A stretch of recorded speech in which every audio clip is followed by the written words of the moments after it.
Chapitre 8. Plus tard, j'ai vécu une épreuve autrement inquiétante que celle des lions, une épreuve vraiment menaçante cette fois et dont le jeu est totalement absent, la circoncision. J'étais alors en dernière année du certificat d'études, j'étais enfin au nombre des grands, ces grands que nous avions tant abhorrés quand nous étions dans la petite classe, parce qu'ils nous extorquaient nourriture et aergent et nous frappaient. Et voici que nous les remplacions, et que les sévices que nous avions endurés étaient heureusement abolis. Mais ce n'était pas le tour d'être un grand, il fallait l'être encore dans toute l'acception du mot, et pour cela être à la vie d'homme. Or j'étais toujours un enfant, j'étais réputé n'avoir pas l'âge de raison. Parmi mes condisciples, qui pour la plupart étaient circoncis, je demeurais un authentique enfant. Je suppose que j'étais un peu plus jeune qu'eux, ou étaient-ce mes séjours répétés à Tindican qui avaient retardé mon initiation? Je ne me souviens pas. Quoi qu'il en soit, j'avais l'âge, à présent, et il me fallait à mon tour renaître, à mon tour abandonner l'enfance et l'innocence, devenir un homme. Je n'étais pas sans crainte devant ce passage de l'enfance à l'âge d'homme, j'étais à dire vrai fort angoissé, et mes compagnons d'épreuve ne l'étaient pas moins. Certes, le rite nous était familier, la partie visible de ce rite tout au moins, puisque, chaque année, nous avions vu les candidats à la circoncision danser sur la grande place de la ville. Mais il y avait une part importante du rite, l'essentiel, qui demeurait secrète et dont nous n'avions qu'une notion extrêmement vague, sauf en une qui regardait l'opération même que nous savions douloureuse. Entre le rite public et le rite secret, il y a une antinomie complète. Le rite public est dédié à la joie.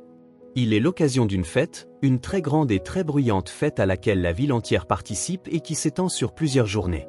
Et c'est un peu comme si à renfort de bruit et de mouvement, de réjouissance et de danse, l'on cherchait à nous faire oublier ce qu'il y a d'angoissant dans l'attente et de réellement pénible dans l'épreuve. Mais l'angoisse ne se dissipe pas si aisément, si même elle faiblit par intervalles, et la douleur de l'excision. Elle n'en demeure pas moins présente à l'esprit-tas, d'autant plus présente que la fête n'est pas une fête comme les autres. En que toute dédiée à la joie, elle revêt par moments une gravité qui est abaissante des autres, et une gravité qui se conçoit puisque l'événement que la fête signale est le plus important de la vie est très exactement le début d'une nouvelle vie. Or, en dépit du bruit et du mouvement, du ruissellement des rythmes et du tourbillon de la danse, chaque retour de cette gravité sonne comme un rappel de l'épreuve, rappelle le visage obscur du rire secret. Mais quelle que soit l'angoisse et quelle que soit la certitude de la souffrance, personne pourtant ne songerait à se dérober à l'épreuve, pas plus et moins encore qu'on ne se dérobe à l'épreuve des lions, et pour ma part je n'y songeais aucunement, je voulais naître, renaître. Je savais parfaitement que je souffrirais, mais je voulais être un homme, et il ne semblait pas que rien fût trop pénible pour accéder au rang d'homme. Mais comme Pagnon ne pensait pas différemment, comme moi, ils étaient prêts à payer le prix du sang. Ce prix, nos aînés l'avaient payé avant nous, ceux qui naîtraient après nous le paieraient à leur tour, pourquoi lussions nous esquiver? La vie jaillissait du sang versé.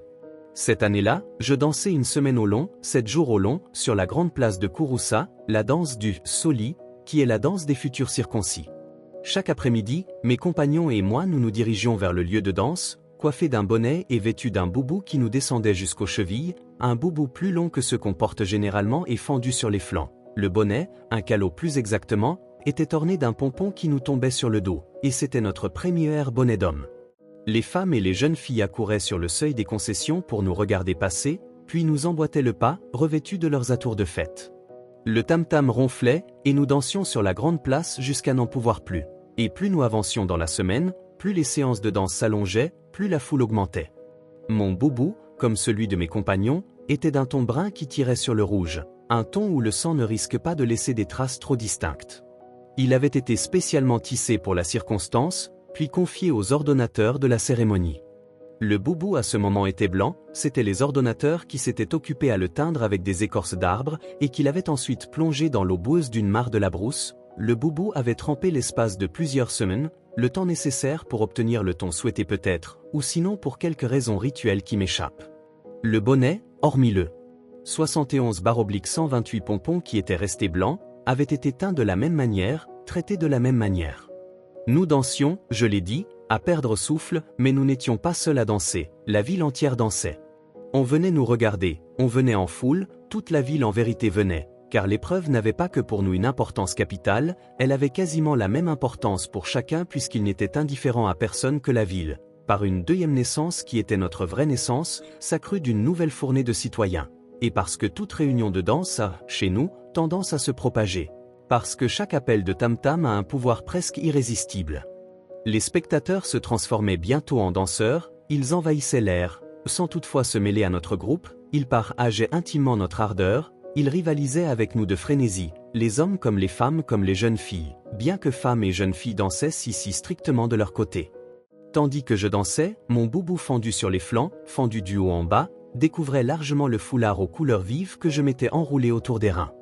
Je le savais et je ne faisais rien pour l'éviter, je faisais plutôt tout pour y contribuer. C'est que nous portions chacun un foulard semblable, plus ou moins coloré, plus ou moins riche, que nous tenions de notre amie en titre. Celle-ci nous en avait fait cadeau pour la cérémonie et l'avait le plus souvent retiré de sa tête pour nous le donner. Comme le foulard ne peut passer inaperçu, comme il est la seule note personnelle qui tranche sur l'uniforme commun, et que son dessin comme son coloris le font facilement identifier, il y a là une sorte de manifestation publique d'une amitié, une amitié purement enfantine, il va de soi que la cérémonie en cours va peut-être rompre à jamais, le cas échéant, transformer en quelque chose de moins innocent et de plus durable. Or, pour peu que notre amie attitrée fût belle et par conséquent convoitée, nous nous déhanchions avec excès pour mieux faire flotter notre boubou et ainsi plus amplement dégager notre foulard. En même temps nous tendions l'oreille pour surprendre ce qu'on disait de nous, et de notre amie et de notre chance. Mais ce que notre oreille percevait était peu de choses. La musique était assourdissante, l'animation extraordinaire et la foule trop dense aux abords de l'air. Il arrivait qu'un homme fendit cette foule et s'avança vers nous. C'était généralement un homme d'âge, et souvent un notable, qui avait des liens d'amitié ou d'obligation avec la famille de l'un de nous. L'homme faisait 72/128 signes qu'il voulait parler, et les tam-tams s'interrompaient un moment, la danse cessait un moment. Nous nous approchions de lui. L'homme alors s'adressait d'une voix forte à l'un ou l'autre d'entre nous. « Toi, disait-il, écoute. Ta famille a toujours été amie de la mienne. Ton grand-père est l'ami de mon père, ton père est mon ami, et toi, tu es l'ami de mon fils. Aujourd'hui, je viens publiquement en porter témoignage. Que tous ici sachent que nous sommes amis et que nous le demeurerons. Et en signe de cette durable amitié, et afin de montrer ma reconnaissance pour les bons procédés dont toujours ton père et ton grand-père ont usé à mon égard et à l'égard des miens, je te fais don d'un bœuf à l'occasion de ta circoncision. » Tous, nous l'acclamions, l'assistance entière l'acclamait. Beaucoup d'hommes d'âge, tous nos amis en vérité, s'avançaient ainsi pour annoncer les cadeaux qu'ils nous faisaient. Chacun offrait selon ses moyens et la rivalité aidant, souvent même un peu au-delà de ses moyens. Si ce n'était un bœuf, c'était un sac de riz, ou de mil, ou de maïs. C'est que la fête, la très grande fête de la circoncision ne va pas sans un très grand repas et sans de nombreux invités, un si grand repas qu'il y en a pour des jours et des jours, en dépit du nombre des invités. Avant d'en voir le bout, un tel repas est une dépense importante. Aussi quiconque est ami de la famille du futur circoncis, ou lié par la reconnaissance, met un point d'honneur à contribuer à la dépense, et il aide aussi bien celui qui a besoin d'aide que celui qui n'en a aucun besoin. C'est pourquoi, à chaque circoncision, il y a cette soudaine abondance de biens, cette abondance de bonnes choses. Mais nous réjouissions-nous beaucoup de cette abondance ? Nous ne nous en réjouissions pas sans arrière-pensée, l'épreuve qui nous attendait n'était pas de celle qui aiguise l'appétit. Non, la longueur de notre appétit ne serait pas bien importante quand, la circoncision faite, on nous convierait à prendre notre part du festin, si nous ne le savions pas par expérience, si nous allions seulement en faire l'expérience. Nous savions très bien que les nouveaux circoncis font plutôt triste mine. Cette pensée nous ramenait brutalement à notre appréhension. Nous acclamions le donateur, et du coup notre pensée revenait à l'épreuve qui nous attendait.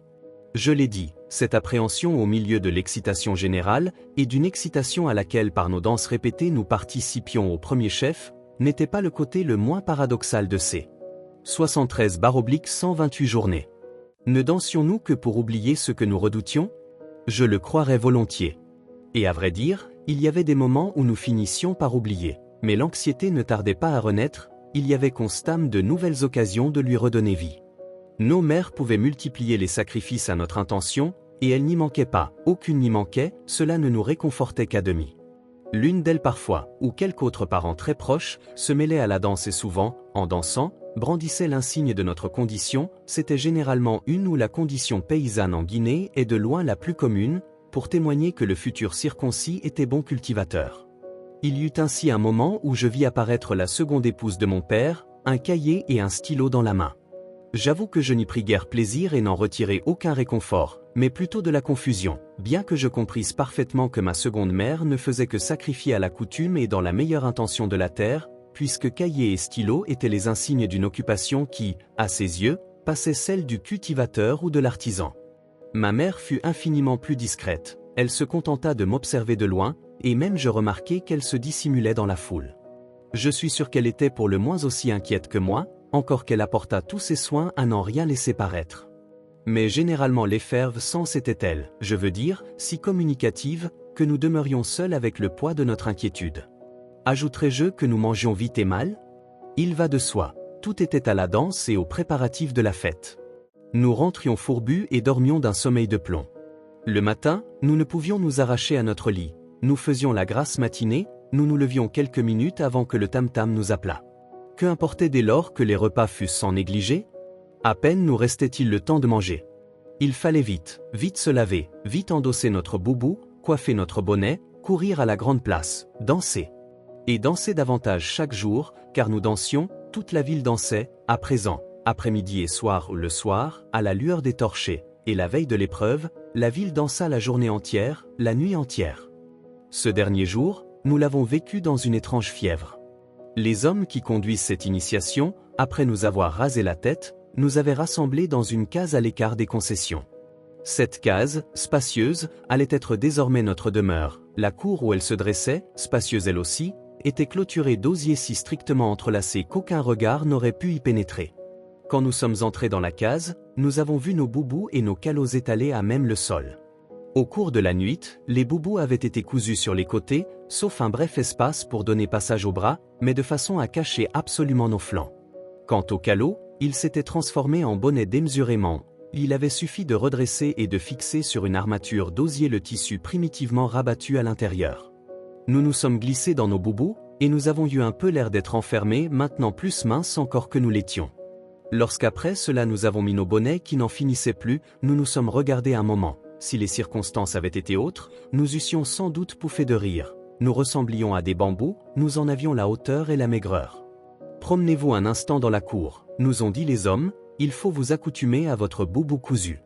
Nous avons été faire quelques pas, mais il ne fallait pas les faire trop grands. La couture ne le permettait pas, l'étoffe se tendait, et les jambes butaient contre nous avions les jambes comme entravées. Nous sommes revenus dans la case, nous nous sommes assis sur les nattes et nous y sommes demeurés sous la surveillance des hommes. Nous bavardions entre nous de choses et d'autres, dissimulant le plus que nous pouvions notre inquiétude. Mais comment aurions-nous pu effacer de notre pensée la cérémonie du lendemain? Notre anxiété transparaissait au travers de nos paroles. Les hommes, près de nous, n'ignoraient pas cet état d'esprit. Chaque fois que, malgré notre volonté, nous laissions échapper quelque chose de notre trouble, ils s'efforçaient honnêtement de nous rassurer, fort différents en cela des grands qui conduisent la cérémonie des lions et qui n'ont d'autre souci que d'effrayer. Mais n'ayez donc pas peur, disait-il. Tous les hommes sont passés par là. Voyez-vous qu'il leur en soit advenu du mal?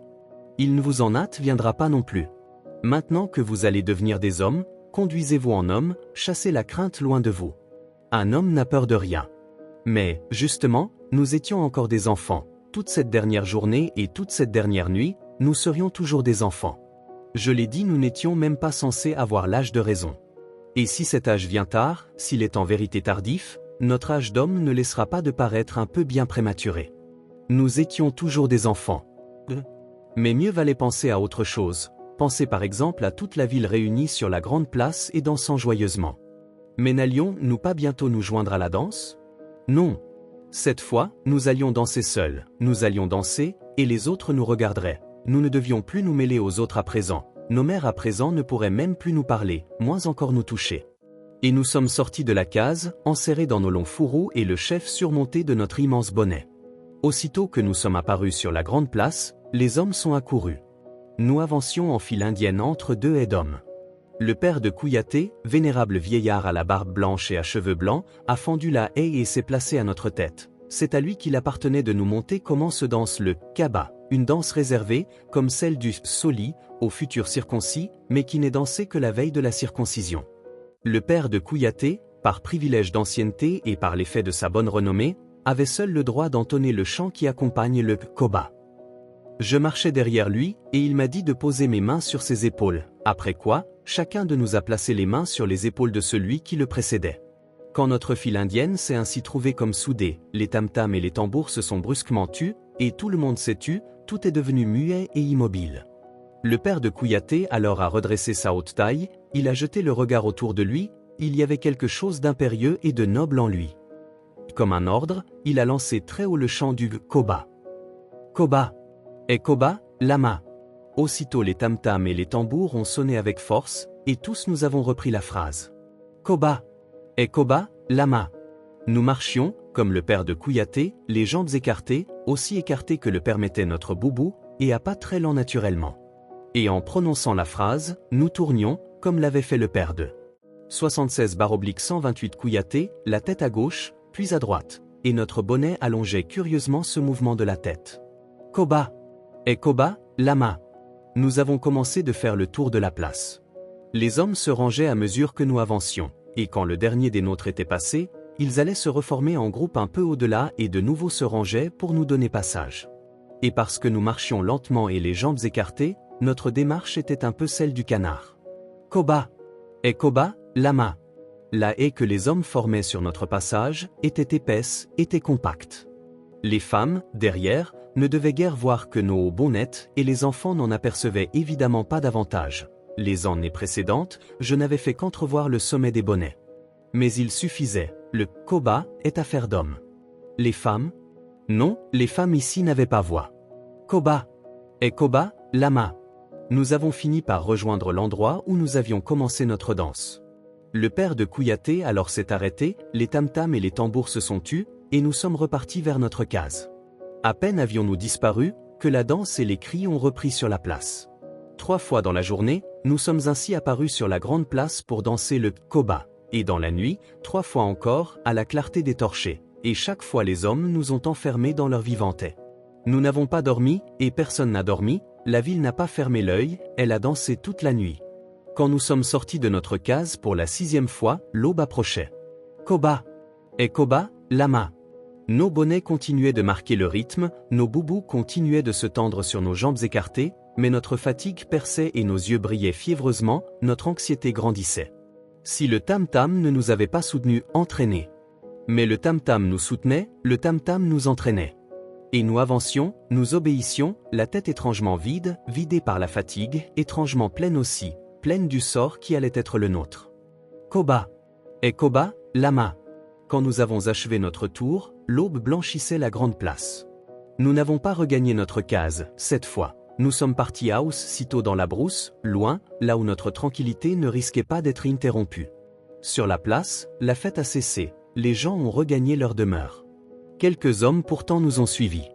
Les autres attendront, dans leur case, les coups de feu qui doivent annoncer à tous qu'un homme de plus, un malinqué de plus est né. Nous avons atteint une aire circulaire parfaitement désherbée. Tout autour, les herbes montaient très haut, plus haut que tête d'homme. L'endroit était le plus retiré qu'on pût souhaiter. On nous a alignés, chacun devant une pierre. À l'autre bout de l'aire, les hommes nous faisaient face. Et nous nous sommes dévêtus. J'avais peur, affreusement peur, mais je portais toute mon attention à n'en rien témoigner. Tous ces hommes devant nous, qui nous observaient, ne devaient pas s'apercevoir de ma peur. Mes compagnons ne se montraient pas moins braves, et il était indispensable qu'il en fût ainsi. Parmi ces hommes qui nous faisaient face, se trouvait peut-être notre beau-père futur, un parent futur, ce n'était pas l'heure de perdre la face. Soudain l'opérateur est apparu. La veille, nous l'avions entrevu, lorsqu'il avait fait sa danse sur la grande place. Cette fois encore, je ne ferai que l'entrevoir. Je m'étais à peine aperçu de sa présence, qu'il s'est trouvé devant moi. Ai-je eu peur? Je veux dire, ai-je eu plus particulièrement peur, ai-je eu à ce moment un surcroît de peur, puisque la peur me talonnait depuis que j'étais parvenu sur l'air? Je n'ai pas eu le temps d'avoir peur, j'ai senti comme une brûlure, et j'ai fermé les yeux une fraction de seconde. Je ne crois pas que j'ai crié. Non, je ne dois pas avoir crié. Je n'ai sûrement pas eu le temps non plus de crier. Quand j'ai rouvert les yeux, l'opérateur était penché sur mon voisin. En quelques secondes, la douzaine d'enfants que nous étions cette année-là sont devenus des hommes. L'opérateur m'a fait passer d'un état à l'autre, à une rapidité que je ne puis exprimer. Plus tard, j'ai su qu'il était de la famille des Damans, la famille de ma mère. Sa renommée était grande et à juste titre. Aux fêtes importantes, il lui était arrivé de circoncire plusieurs centaines d'enfants en moins d'1 heure. Cette rapidité qui écourtait l'angoisse était fort appréciée. Aussi tous les parents qui le pouvaient, recouraient-ils à lui comme. Au plus habile, il était leur hôte d'un soir et l'hôte des notabilités, puis regagnait la campagne où il habitait. Sitôt l'opération faite, les fusils sont partis. Nos mères, nos parents, dans leurs concessions, ont perçu les détonations. Et tandis qu'on nous fait asseoir sur la pierre devant laquelle nous nous tenions, des messagers s'élancent, se ruent à travers la brousse pour aller annoncer l'heureuse nouvelle. Ils ont couru d'une traite, le front, la poitrine, les bras inondés de sueur, et parvenus à la concession, à peine peuvent-ils reprendre souffle, à peine peuvent-ils délivrer leur message devant la famille accourue. Vraiment votre fils a été très brave. Crie-t-il enfin à la mère du circoncis. Et de fait nous avions tous été très braves, nous avions tous très hâtivement dissimulé notre peur. Mais peut-être étions-nous moins braves à présent. L'hémorragie qui suit l'opération est abondante, est longue, elle est inquiétante, tout se sent perdu. Je regardais mon sang couler et j'avais le cœur étreint. Je pensais, est-ce que mon corps va entièrement se vider de son sang? Et je levai un regard implorant sur notre guérisseur, le Séma. Le sang doit couler, dit le Séma. S'il ne coulait pas. Il n'acheva pas sa phrase, il observait la plaie. Quand il vit que le sang enfin s'épaississait un peu, il me donna les premiers soins. Puis il passa aux autres. Le sang finalement tarit, et on nous revêtit de notre long boubou, ce serait, hormis une chemise très courte, notre seul vêtement durant toutes les semaines de convalescence qui allaient suivre. Nous nous tenions mal adroitement sur nos jambes, la tête vague et le cœur comme près de la nausée. Parmi les hommes qui avaient assisté à l'opération, j'en aperçus plusieurs, apitoyés par notre misérable état, qui se détournaient pour cacher leurs larmes. À la ville, nos parents faisaient fête aux messagers, le comblaient de sadots, et les réjouissances aussitôt reprenaient. Ne fallait-il pas se réjouir de l'heureuse issue de l'épreuve, se réjouir de notre nouvelle naissance? Déjà amis et voisins se pressaient à l'intérieur des concessions des nouveaux circoncis, et commençaient à danser en notre honneur le « fadi-fadi », la danse de bravoure, en attendant qu'un festin gargantuesque les réunît autour des plats. De ce festin, bien sûr, nous allions recevoir notre large part. Les hommes, les jeunes hommes qui avaient conduit toute la cérémonie et qui étaient en même temps nos surveillants, mais aussi à présent, d'une certaine façon, nos serviteurs, sont allés chercher cette part. Hélas! Nous avions perdu trop de sang, vu trop de sang, il nous semblait en sentir encore l'odeur fade. Et nous avions un peu de fièvre, nous frissonnions par intervalles. Nous n'avons eu pour la succulente platée qu'un œil morne, elle ne nous tentait aucunement et même elle nous levait plutôt le cœur. De cette abondance extraordinaire de mets réunis pour la fête, réunis à notre intention, nous n'aurons qu'une part dérisoire. Nous regarderons les plats, nous en respirerons le fumet, nous en prendrons quelques bouchées, puis nous détournerons la tête, et durant assez de jours pour que cette abondance s'épuise et que revienne le menu quotidien. À la tombée de la nuit, nous avons repris le chemin de la ville, escortés des jeunes hommes et de notre guérisseur. Nous marchions avec beaucoup de prudence, il ne fallait pas que le boubou frôlât notre plaie, mais parfois, en dépit de nos précautions, il la frôlait et nous arrachait un gémissement. Et nous nous arrêtions un instant, le visage crispé par la douleur, les jeunes hommes nous soutenaient. Nous avons mis un temps extraordinairement long pour rejoindre notre case. Quand enfin nous y sommes parvenus, nous étions à bout de force. Nous nous sommes aussitôt étendus sur les nattes. Nous attendions le sommeil, mais le sommeil était long à venir, la fièvre le chassait. Nos regards erraient tristement sur les parois de la case. À l'idée que nous allions vivre là, tant que notre convalescence durerait, et elle durerait des semaines. Dans la compagnie de ces jeunes hommes et de notre guérisseur, une sorte de désespoir nous prenait. Des hommes. Oui, nous étions enfin des hommes, mais que le prix en était élevé. Nous nous sommes finalement endormis. Le lendemain, notre fièvre était tombée, et nous avons ri de nos sombres pensées de la veille. Certes, notre existence dans la case n'était pas celle que nous menions dans nos concessions, mais elle n'avait rien d'insupportable et elle avait ses joies, encore que la surveillance fût constante et la discipline assez stricte, mais sage, mais raisonnée, avec le seul souci d'éviter ce qui aurait pu retarder notre convalescence. Si nous étions surveillés jour et nuit, et plus étroitement encore de nuit que de jour, c'est que nous ne devions nous étendre ni sur le flanc ni sur le ventre. Nous devions, tant que notre blessure ne serait pas cicatrisée, uniquement nous coucher sur le dos. Et bien entendu, il nous était absolument interdit de croiser les jambes. Il va de soi que durant notre sommeil, nous maintenions difficilement la position permise, mais les jeunes hommes intervenaient aussitôt, ils rectifiaient notre position et ils le faisaient le plus délicatement qu'ils pouvaient, afin de ne pas briser notre repos, ils se relayaient pour que pas une seconde nous n'échappions à leur surveillance. Mais peut-être ferais-je mieux de parler de leurs soins que de leur surveillance. Ils étaient bien plus des gardes-malades que des surveillants. Dans la journée, lorsque fatigués de demeurer étendus ou assis sur nos nattes, nous demandions à nous lever, ils nous portaient aide. Au moindre pas en vérité que nous faisions, ils nous soutenaient. Ils allaient chercher nos repas, ils transmettaient de nos nouvelles et en rapportaient. Leur service n'était nullement une sinécure. Nous usions et parfois, je crois bien, nous abusions de leur complaisance. mais il ne rechignait pas, il mettait une incessante gentillesse à nous servir. Notre guérisseur montrait moins d'indulgence. Sans doute il donnait ses soins avec un entier dévouement, mais avec pas mal d'autorité aussi, quoique sans rudesse. Seulement il n'aimait pas qu'on fît la grimace lorsqu'il lavait notre plaie. « Vous n'êtes plus des enfants, disait-il. Prenez sur vous. » Et il fallait bien que nous prenions sur nous, si nous ne voulions pas passer pour d'irrémédiables pleurnicheurs. Nous prenions donc sur nous 2 fois par jour, car notre guérisseur lavait notre plaie une première fois le matin et une deuxième fois le soir. Il employait pour cela une eau où macéraient certaines écorces, tout en lavant la plaie, il prononçait les incantations qui guérissent. C'était lui aussi qui assumait la charge de nous enseigner et de nous initier. Après une première semaine entièrement passée dans la solitude de la case, et dont la monotonie n'avait été interrompue que par les quelques visites que mon père m'avait faites, nous avons recouvré une liberté de marche suffisante pour entreprendre quelques courtes promenades en brousse, sous la conduite de notre guérisseur. Tant que nous demeurions aux environs immédiats de la ville, les jeunes hommes nous précédaient. Ils marchaient en éclaireur afin que si quelque femme vint à se trouver sur notre chemin, ils l'avertissent à temps de s'éloigner. Nous ne devions en effet point rencontrer de femmes, nous ne devions voir de femmes sous aucun prétexte, même pas notre mère, tant que notre plaie ne serait pas convenablement cicatrisée. L'interdit tend simplement à ne pas contrecarrer la cicatrisation. Je ne crois pas qu'il faille chercher des explications plus lointaines. L'enseignement que nous recevions en brousse, loin des oreilles indiscrètes, n'avait rien de très mystérieux, rien, je pense, que d'autres oreilles que les nôtres n'auraient pu entendre.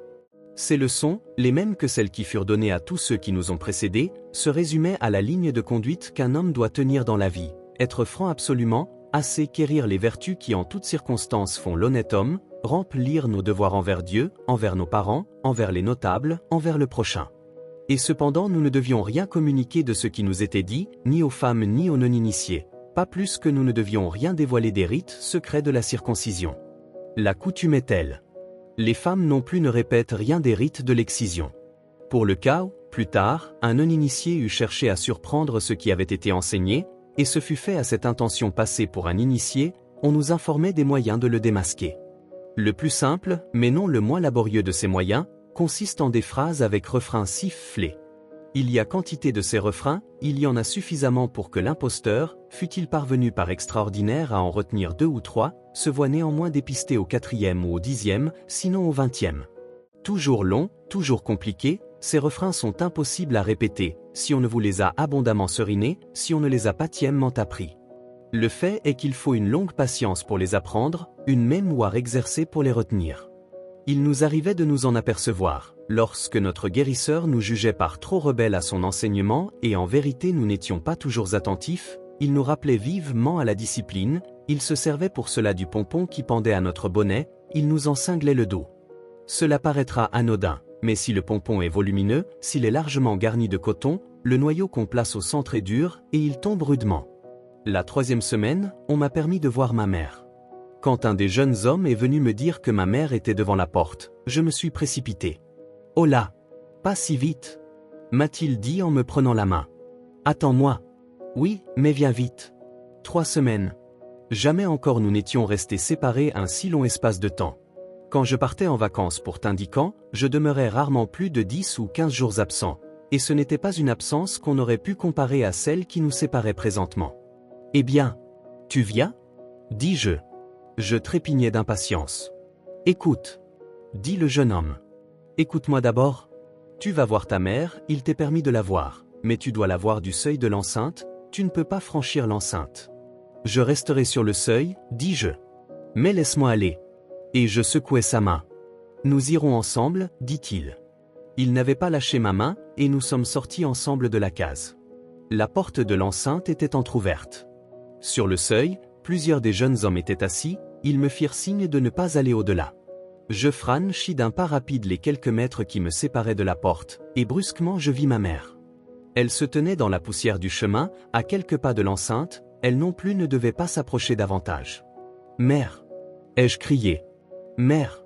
Et j'eus tout à coup la gorge serrée.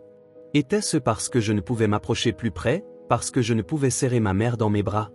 Était-ce parce que tant de jours déjà nous séparaient, parce que beaucoup de jours devaient nous séparer encore? Je ne sais pas. Je sais seulement que je ne pouvais que crier « Mère » et qu'à ma joie de la revoir, un étrange abattement avait succédé. Ou devais-je attribuer cette instabilité à la transformation qui s'était faite en moi? Quand j'avais quitté ma mère, j'étais toujours un enfant. À présent? Mais étais-je vraiment un homme, à présent? Étais-je déjà un homme? J'étais un homme. Oui, j'étais un homme. À présent, il y avait cette distance entre ma mère et moi, l'homme. C'était une distance infiniment plus grande que les quelques mètres qui nous séparaient. Mère! Ai-je de nouveau crié? Mais je l'avais fait faiblement cette fois, comme une plainte et comme pour moi-même, misérablement. Eh bien, je suis là, a dit ma mère. Je suis venu te voir. Oui, tu es venu me voir. Et je passai subitement de l'abattement à la joie. De quoi m'embarrassais-je? Ma mère était là. Elle était devant moi. En 2 enjambées, j'aurais pu la rejoindre. Je l'eusse assurément rejointe, s'il n'y avait eu cette défense absurde de franchir le seuil de l'enceinte. Je suis content de te voir, a poursuivi ma mère. Et elle a souri. J'ai aussitôt compris pourquoi elle souriait. Elle était vaine, un peu inquiète, vaguement inquiète. Bien qu'on lui apportât de mes nouvelles, bien que mon père lui en rapportât, et que ces nouvelles fussent bonnes, elle était demeurée un peu inquiète. Qu'est-ce qui l'assurait qu'on lui disait toute la vérité? Mais maintenant elle avait jugé par elle-même, elle avait reconnu à ma mine que ma convalescence était réellement en bonne voie, et elle était vraiment contente.